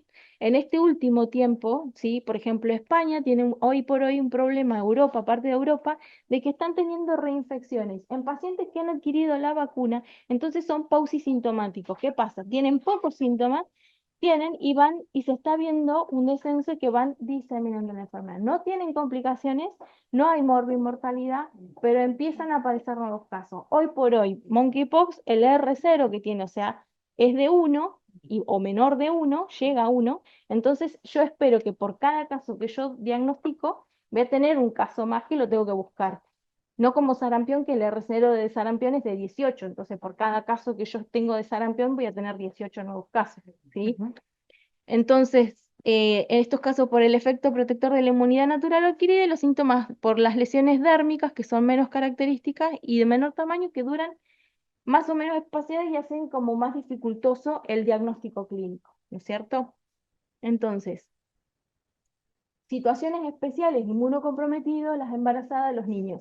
En el embarazo, sí, complicado, ¿por qué? Porque puede generar aborto, amenaza de parto prematuro, mortalidad fetal perinatal, y en inmunodeprimido tienen mayor riesgo de sufrir complicaciones y muerte, ¿sí? Por viruela simiana. Esto justo me habían Se, preguntado, Cris. se describen, por ejemplo, se publicaron 2 casos muy complejos, ¿sí? 2 pacientes que ya tenían estadio SIDA porque tenían CD4 menores de 100, uno tenía 50 CD4, el otro 45 CD4, un número así muy bajito, ¿sí? Con carga viral mayor de 40.000 copias por mililitro de sangre, que presentaron una necrosis cutánea facial refractaria que progresó con compromiso y gangrena facial, o sea, los pacientes fallecieron obviamente porque tuvieron gran compromiso. Este es uno de los pacientes, van viendo los estadios evolutivos desde el día 1 al día 27, el día 42, el día 66, que es cuando ya fallece el paciente. Ustedes pueden ver la necrosis facial. No sé si pueden apagar esa luz para que se pueda ver bien la pantalla. Acá van a ver la lesión que tiene el paciente, ¿sí? Este es el segundo caso, esta tomografía es del segundo caso. Ustedes pueden ver acá la primera imagen, cómo se ve interna el globo ocular, ¿sí? Y cómo se va viendo que se destruyó. O sea, desapareció el globo ocular porque se necrosó, se desintegró, ¿sí? Paciente número 2, con lesiones, estadios evolutivos, avanzó la necrosis, compromiso ocular, ¿sí? Necrosis facial. Pacientes que fallecieron, obviamente muy mal pronóstico. Y estado inmunológico con mucho compromiso, ¿sí? Menos de 100 CD4 es un paciente inmunocomprometido. Y bueno, y la mayoría de las guías, o sea, de lo que está escrito, de los reportes, es que diagnosticamos HIV al momento de el diagnóstico de monkeypox. ¿Cuánto tiempo? 7 días posterior al diagnóstico y al descenso de las lesiones, a la evolución de las lesiones, puedo empezar el tratamiento antirretroviral. Paciente que tiene HIV con infección controlada, ¿qué quiere decir infección controlada? Que es un paciente que tiene tratamiento antirretroviral con carga viral indetectable y sostenida en el tiempo, un paciente que va a tener menos riesgo, pero sigue teniendo el riesgo de tener esto, ¿sí? Entonces, ¿qué voy a hacer yo como equipo de salud? Sospecho que tengo un paciente, o sea, hoy por hoy tenemos que tener todos incorporadas las medidas estándar de bioseguridad. Esto no es nada nuevo, nada maravilloso, ya existe hace millones de años. Si en 3 años no aprendimos, la verdad que no sé qué más esperamos para aprender. Equipo de protección personal, ¿sí? Lo que recomienda la CDC y la OMS es lo que nosotros conocíamos como el EPP3, ¿sí? Que tiene aislamiento, medidas estándar de bioseguridad, más, y agregamos el aislamiento respiratorio, ¿sí? Entonces, protección, voy a utilizar camisolín, si puede ser hidrorrepelente mejor, si no tengo que proteger mi indumentaria. Higiene de manos, antes de colocarme los guantes, me retiro los guantes cuando voy a retirar el EPP, y higiene de manos posterior a retirarme los guantes. No me coloco nada en los guantes, no uso doble guante, no me pongo alcohol en los guantes. No, todo eso no sirve, no hay evidencia, y además hay evidencia en contra de hacer todo eso. Protección ocular, sí, por las salpicaduras, porque acuérdense que pueden estar presentes en fluido, sí, se hizo un trabajo donde aparece principalmente en piel mucosa en el 90%, en semen el 45-50%, en orina mayor del 40%, ¿sí? Está en muchos de los fluidos que nosotros tenemos, entonces hay que protegernos, ¿sí? Con máscara facial o con la protección ocular como lo hicimos siempre. utilizamos precaución estándar más el aislamiento, la extendida, que es el respiratorio, que era lo que ya les dije. Y a los pacientes que se hospitalizan es ideal que tengan una habitación individual con presión negativa. Si no lo puedo, o sea, si no tengo habitación individual con presión negativa, voy a tener que bloquear camas y poner un paciente solo porque no puede estar con otro paciente, pues no podemos tener otro paciente expuesto a viruela símica, ¿no es cierto? Se recomienda que las lesiones estén cubiertas la mayoría del tiempo, en lo posible, si se pueden tener cubiertas, hasta que repitelice, y hasta la fase cicatrizal, ¿cierto?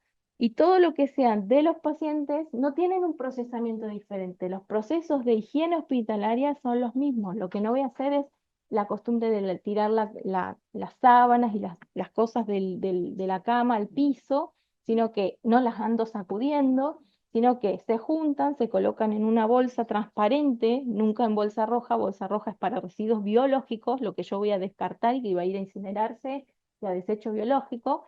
La ropa de cama se maneja igual que con cualquier otro paciente porque van al lavado y a procesamiento y demás, ¿sí? Pero siempre queda clasificado y se retira de la habitación en el momento que se retira todo, no queda boyando por cualquier lado.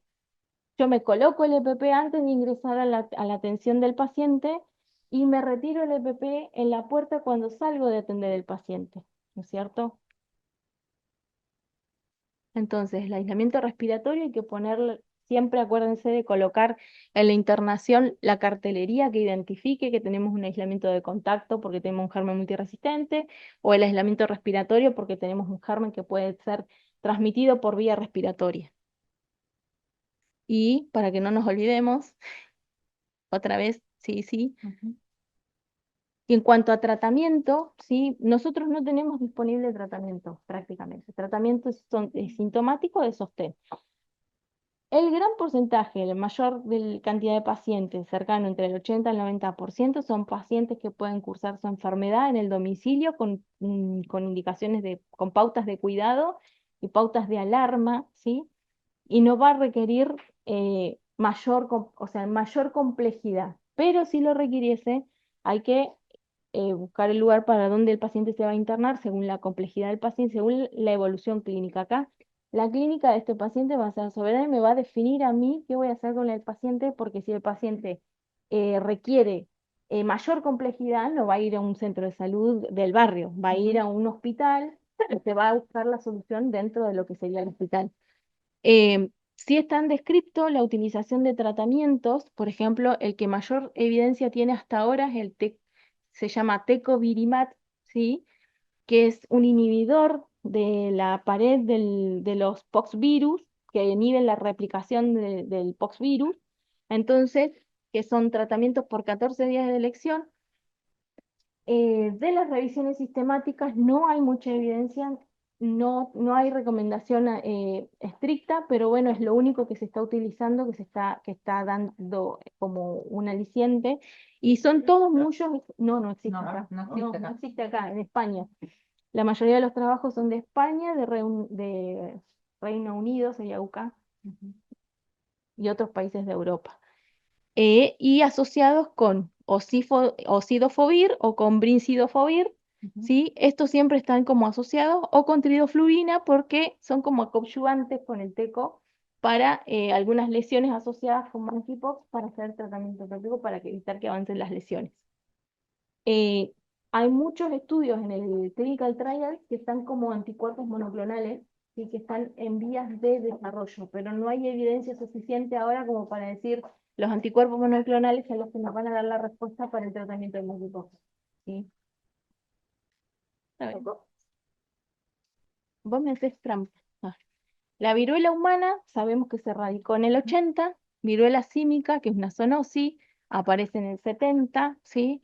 En el 2022 cambió el patrón de transmisión y tenemos vacunas disponibles, no en nuestro país. Así, les cuento. No para nosotros. Entonces, de las vacunas, ¿sí? La que más se está utilizando en el mundo es la MVA, que es el bávaro nórdico, ¿sí?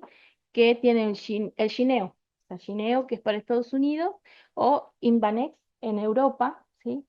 Tampoco hay muchos estudios, yo de la revisión que salió hace muy poquito, que fue a principio de este año, no hay mucha evidencia. Lo que te está diciendo no se sabe, todavía está en vías de revisión en cuanto a la inmunidad, cuánto tiempo va a tardar la inmunidad. Sí se sabe que tiene indicación para, o sea, que se está indicando, por ejemplo, el CDC lo recomienda en trabajadores de salud, en trabajadores de investigación de laboratorio y en pacientes que tienen riesgo aumentado. ¿Cuál es el riesgo aumentado? Que son múltiples parejas sexuales, hombres que tienen sexos con hombres y no mucho más que Y eso. contactos estrechos que hayan A tenido. contactos estrechos, eso Ujú. por eso, pero Claro. no me spoilees la charla, ¿sí? Entonces, Cecilia maneja la ansiedad. Entonces, esta es la presentación que hay. Nosotros no tenemos por ANMAT ninguna vacuna Ujú. aprobada y tampoco tenemos disponible la vacuna que existía de antes, Ujú. ¿sí? Porque no está. ¿Cómo se utiliza? Con dos estrategias. Una estrategia es la profilaxis preexposición y la otra es la posexposición. De la posexposición estándar es menor de 4 días de contacto para prevenir la aparición de la infección. Dentro de los 4 a 14 días posteriores al contacto, reducir los síntomas y mayor de 14 días, si en las exposiciones muy alto riesgo, con personas que tengan muy alto riesgo de padecer las formas graves. Por ejemplo, el paciente que veíamos en las filminas anteriores de la necrosis facial hubiese sido un candidato para ponerle la vacuna.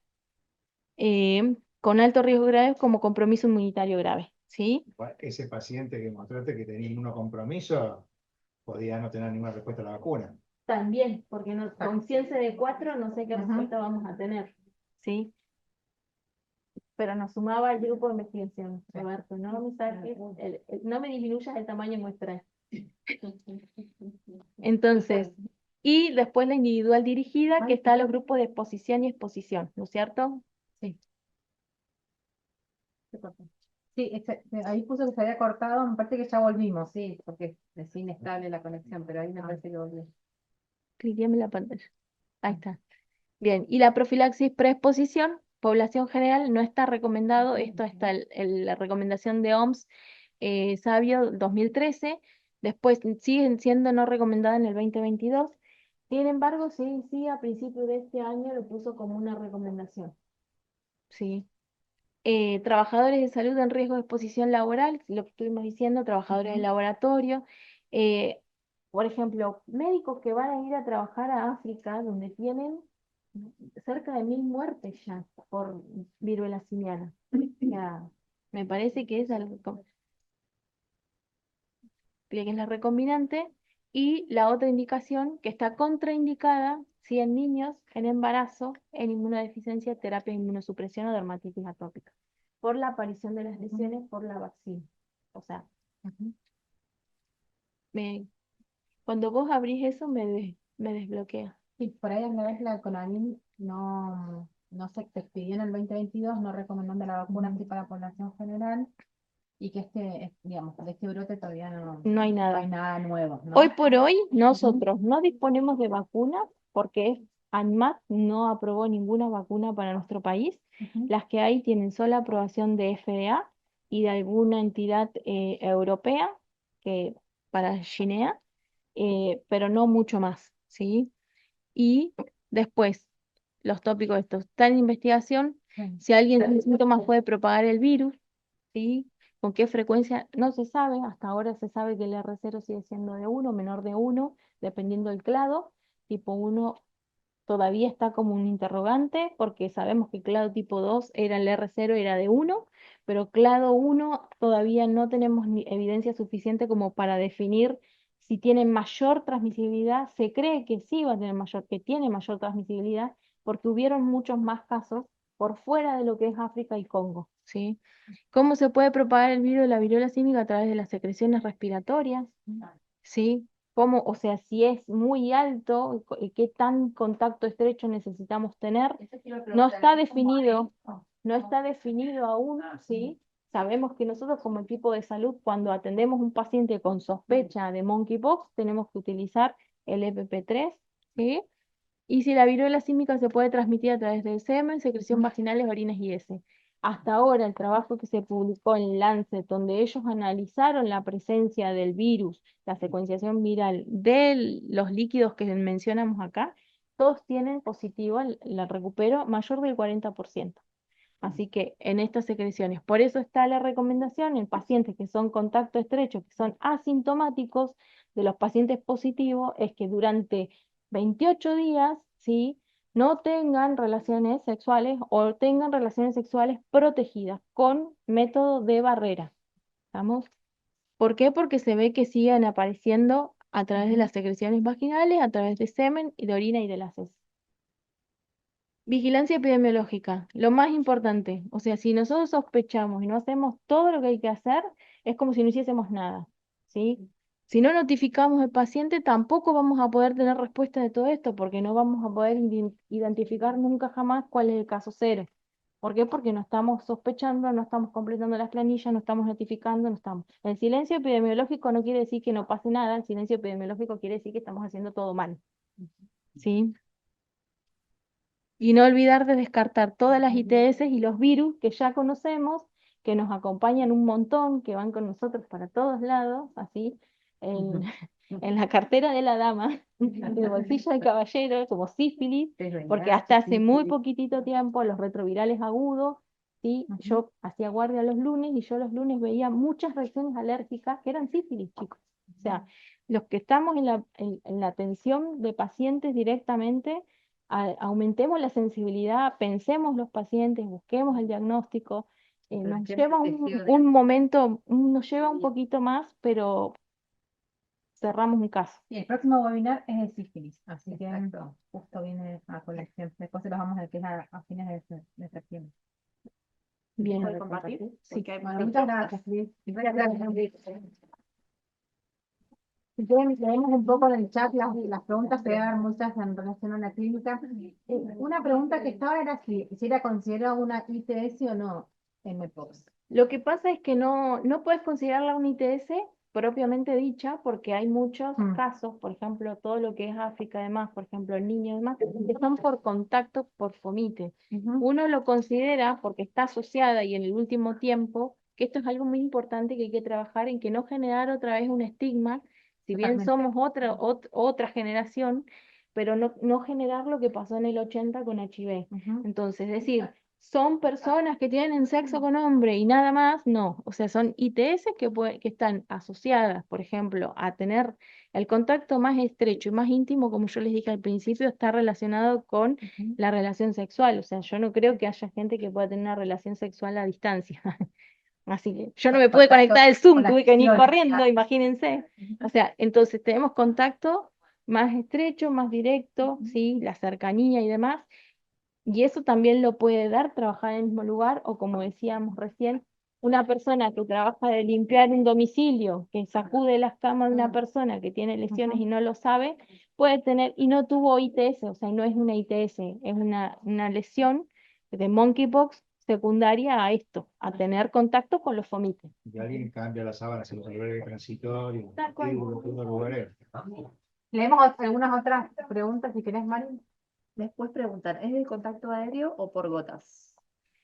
Por gotas respiratorio, ¿sí? Te dicen gotículas, lo que no está definido es que, por ejemplo, cada vez que vos tengas infecciones que sean por transmisión respiratoria, que generen gotas, cada vez que vos hagas una maniobra de aerosolización, como por ejemplo hisopar una fauce, intubar un paciente, colocar una sonda nasogástrica, una nebulización, lo que sea, estás aerosolizando. Entonces, al aerosolizar también genera aerosoles, o sea, vamos a tener una infección de transmisión por aerosoles.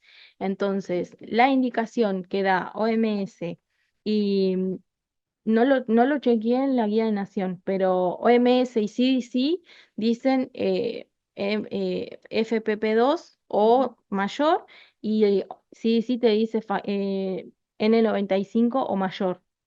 O sea, N95, sí. entonces, la indicación sería para nosotros como equipo de salud, el N95, que lo tenemos disponible, o sea, lo seguimos teniendo. O sea, lo que tenemos que volver es al hábito de utilizar por lo menos la mascarilla, la máscara quirúrgica en la atención de los pacientes para evitar las exposiciones innecesarias, Para porque las siguen muestras. teniendo, y sobre todo y para la toma de muestra, sí o sí tiene que estar el EPP completo. Después otra pregunta es si en otros países se han dado casos en niños. Sí, África, chicos. En la Todo República Congo. Democrática del Congo, ahí es donde Sí, donde este mayor nuevo cantidad. clado es donde mayor cantidad de niños y adolescentes Ujú. se adoptan epidemiológicamente, digamos, este es el perfil.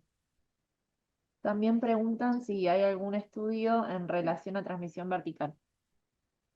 Es que no vas a hacer transmisión a través de la sangre, sino que vas a tener lesiones.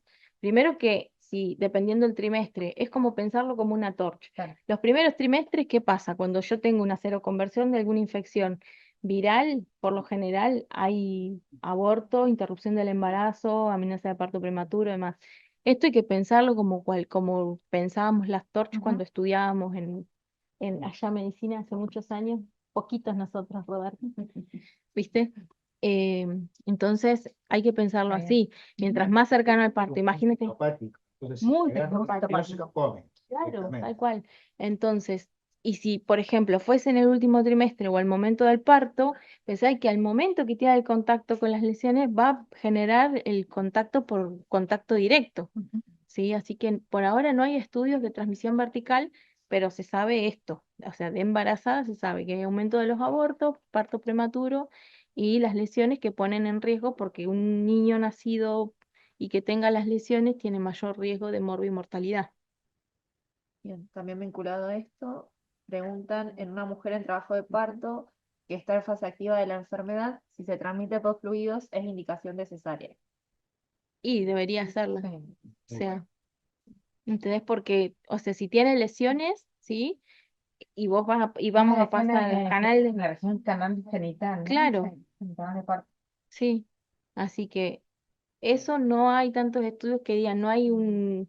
A ver, todo esto es bastante nuevo, no está ni protocolizado, ni documentado, ni nada, pero son cosas que se van trabajando y que a veces apelar un poco al decir, bueno, si tiene la región genital por donde tiene que pasar el neonato, ¿sí? Se va a llenar de lesiones, entonces deberíamos planear una cesárea. Ahí Lo dicen, que sí, el equipo de salud va a tener que tener EPP3, o sea, cuando claro, haga más allá de que está en el quirófano y tiene el equipo de protección de quirófano, claro. acuérdense de ponerse el barbijo de alta eficiencia, ¿no? Ahí dice, en caso sospechoso sin nexo epidemiológico entre niños, sí, digamos, si bien, digamos, el perfil epidemiológico en las Américas es otro, se sospecha, digamos, en todas las edades, ¿sí? En el caso sospechoso con las lesiones típicas o si es alguna situación 1, 2 o 3, como dijimos, las definiciones de caso, independientemente de la edad. ¿Sí? Se hacen, igual como dijo Euge, digamos, se estudia para los otros diagnósticos diferenciales y también se procesa la muestra para MPOC que se envía al Malgrano. Canal de YouTube. Después les decimos lo de subir el video. Yo pedí que hagan como un canal dentro de la página del ministerio donde vamos a empezar a subir todas las capacitaciones, así que después se las pasamos el link. Mari, el lago central tiene levantada la mano. Pero por ahí seguimos un cachito con las En preguntas. el centro de salud hay casos de chifre y se trata como tal, esas personas pasan por otro CAP. ¿Qué hacemos en CAP? Em, Yo estoy en contacto directo con esas personas porque pasan por farmacia y se trata como sífilis. Los que somos de riesgo, ¿qué pasa? No hay EPP para todos, seamos raros. A ver, me parece que el que haya o no haya insumos en un centro de salud tiene que ver con la gestión de cada centro de salud, porque de lo que hemos consultado en cuanto a insumos la parte de dirección de insumos de abastecimiento, nos dicen a nosotros que el material está. Entonces, por ahí lo que pueden chequear es el camino, ¿viste? Como hacen las hormiguitas, el la caminito gestión del para insumo. la gestión del insumo. Eso por un lado. Y el paciente, a ver, cuando llega y solicita la consulta, hacemos un mínimo triage, porque lo he visto que Sí. uno llega y dice, pregunta, ¿está el doctor? Llego al centro, ¿está el doctor?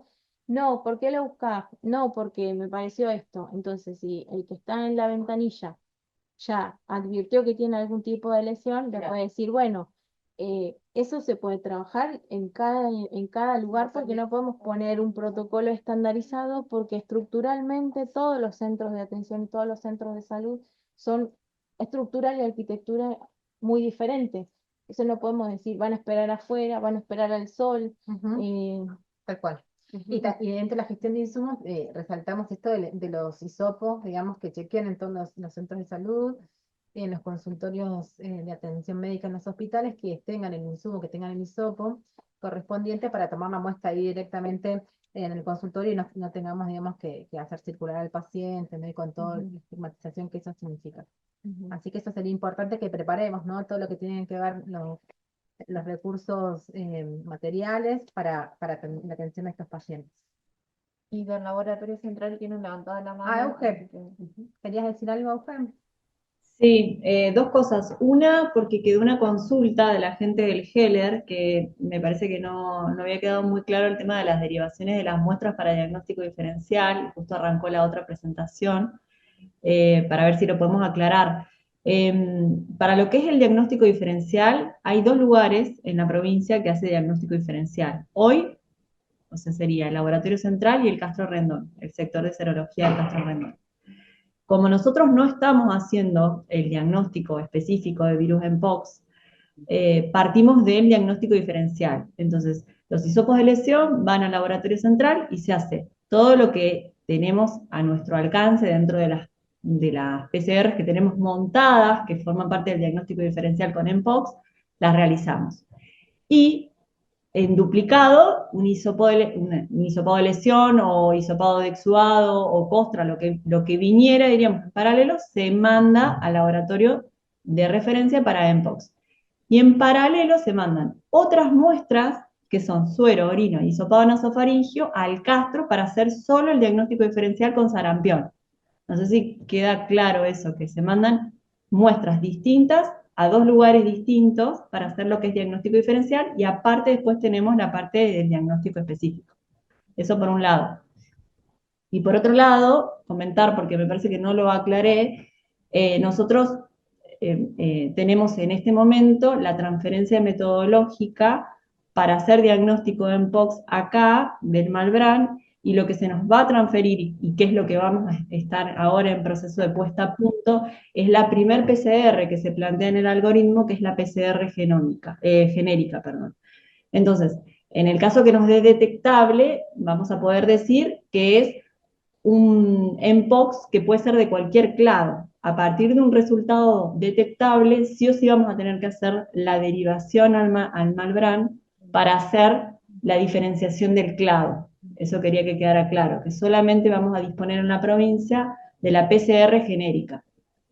Simplemente eso. Es buenísimo eso, ¿sí? Sí, sí. ¿Y cuándo piensan, Euge, que va a estar implementado? Y en realidad ya a partir de la semana que viene vamos a estar con la puesta a punto, pero bueno, eso va a depender de cómo funcione, diríamos, de las dificultades que tengamos. A veces las PCRs las probás y funcionan bien de entrada y a veces nos demoramos y bueno, ahí hay que ir evaluando cuestiones ya metodológicas. Bueno, no sé si alguien más tiene alguna otra pregunta. Si quedaba algo más, y si no, bueno, agradecerles a todos siempre por el interés que ponen en los temas y invitarlos el 24 de septiembre que tenemos un nuevo webinar que es de sífilis y que estas conversaciones van a estar en la página del Ministerio, después les pasamos el link, así pueden acceder por más que no hayan podido entrar porque hubo más de 100 personas y muchos se quedaron con ganas de acceder. Bueno, muchas gracias, Euge, a todo el equipo del Laboratorio Central, Cris, a vos, muchas gracias por siempre muy clara en los contenidos que abordás. Y nos vemos entonces ahí en septiembre. Muchas gracias a todos. No, gracias a ustedes. Hasta luego.